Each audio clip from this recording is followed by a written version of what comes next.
ડમનો લટ્ટુ ક્યાં છે? તેણે ઘરના ખૂણે ખૂણે પોતાનો લટ્ટુ શોધ્યો, રમકડાના ડબ્બામાં પણ શોધ્યો. ડમને લટ્ટુ ક્યાંય ન મળ્યો.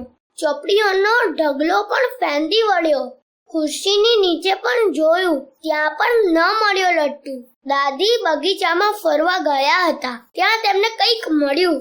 દાદીએ તેને થોડી વાર ઉપર થોડી વાર નીચે ફેરવ્યું.